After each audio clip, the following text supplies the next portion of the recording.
Bismillahirrahmanirrahim. Assalamualaikum warahmatullahi wabarakatuh. Alhamdulillah wassalatu wassalamu ala rasulillah. Baik, pada kesempatan kali ini saya Doni Fernando akan mempresentasikan hasil rangkuman kami mengenai mata kuliah manajemen akuntansi manajemen syariah. Peran dan fundamental akuntansi manajemen dalam lingkungan bisnis yang dinamis. Akuntansi manajemen adalah sistem akuntansi yang tujuan utamanya adalah menyajikan laporan keuangan untuk kepentingan pihak internal perusahaan seperti manajer keuangan, manajer produksi, manajer pemasaran, dan pihak lainnya. Berikut peran akuntansi manajemen di suatu perusahaan.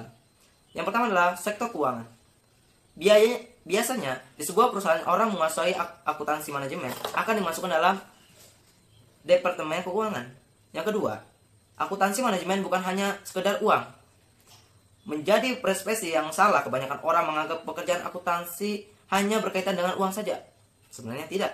Lebih dari itu, semua orang tersebut harus dapat mendata kekayaan perusahaan yang terlihat maupun yang tidak terlihat. Yang terlihat suatu tempat berupa uang, perlengkapan, dan produksi.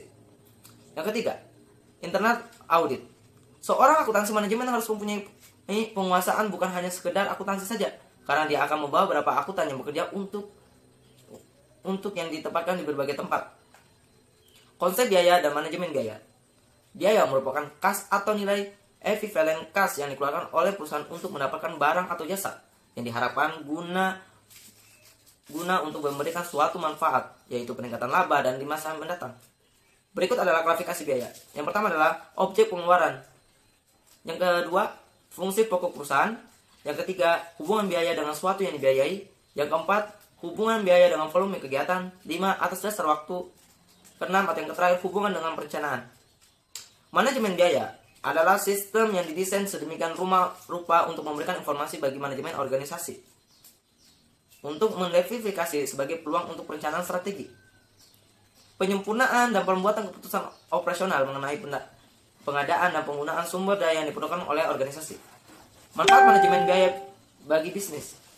Yang pertama adalah sebagai bentuk perencanaan dalam mengendalikan bisnis. Yang kedua, sebagai upaya meningkatkan perencanaan biaya perusahaan. Yang tiga, mengoptimalkan kinerja daur hidup suatu produk hasil produksi. Yang keempat, sebagai bentuk manajemen investasi yang lebih efisien. Yang keenam, sebagai alat untuk mengukur kinerja. Yang ketujuh, atau yang terakhir, dukungan dalam otomasi aktivitas dalam filosofis pengaturan. Berikut langkah manajer atau mengoptimalkan manajemen biaya. Mengacu dalam konteks manajemen biaya berbagai suatu aksi untuk mengoptimalkan dana perusahaan melalui kegiatan-kegiatan yang menguntungkan. Maka, seseorang manajer sebagai langkah pertama untuk tujuan tersebut adalah dengan identifikasi biaya bergerak sebagai biaya utama yang dikeluarkan perusahaan. Biaya bergerak di sini merupakan suatu faktor yang dapat memberikan inflasi terhadap total biaya. Dalam hal ini, manajer perlu mengelompokkan biaya-biaya yang dikeluarkan perusahaan berdasarkan kategori, misalnya biaya operasional, biaya sumber daya, dan biaya lainnya yang mengangkut kegiatan dalam perusahaan. Cost volume dan profit analisis perencanaan laba atau profit planning. Faktor-faktor yang mempengaruhi perencanaannya laba. Yang pertama adalah laba atau rugi yang dialami dengan volume penjualan tertentu. Yang kedua, volume penjualan yang harus dicapai untuk menutup seluruh biaya yang dipakai guna memperoleh laba yang memadai. Yang ketiga, titik impas. Yang keempat, volume penjualan dapat dihasilkan oleh kapasitas operasi saat ini. Menurut Goren atau Noren, analisis biaya adalah suatu metode analisis untuk melihat hubungan antara besarnya biaya yang dikeluarkan suatu perusahaan dan besarnya volume penjualan serta laba yang diperoleh pada suatu produk tertentu. Asumsi dasar untuk menganalisis CVP.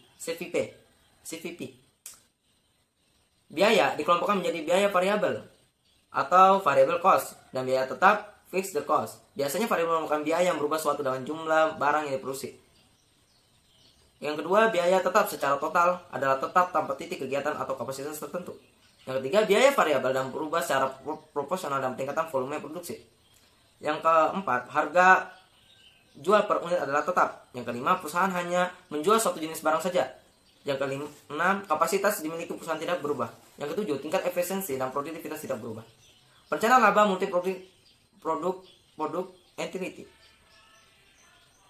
Analisis biaya, volume, dan laba merupakan suatu metode estimasi bagaimana perusahaan variabel-variabel berikut akan mempengaruhi laba.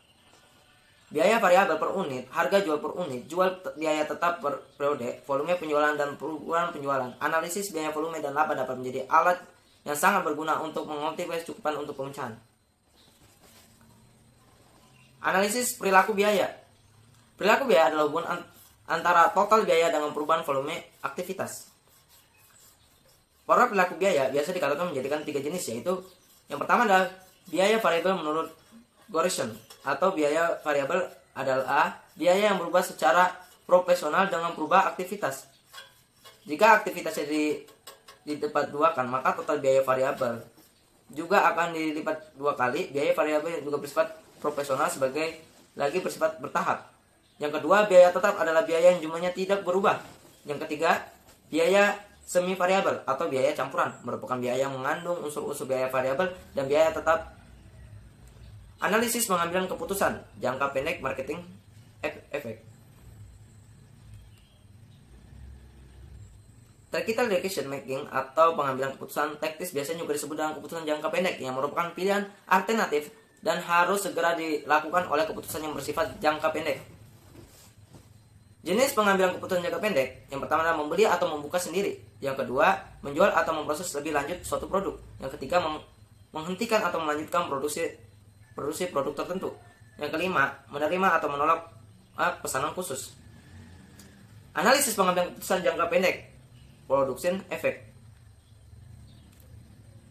Tactical decision making atau pengambilan keputusan taktis biasanya juga disebut keputusan jangka pendek, yang merupakan pilihan alternatif dan harus segera dilakukan atau keputusan yang bersifat jangka pendek.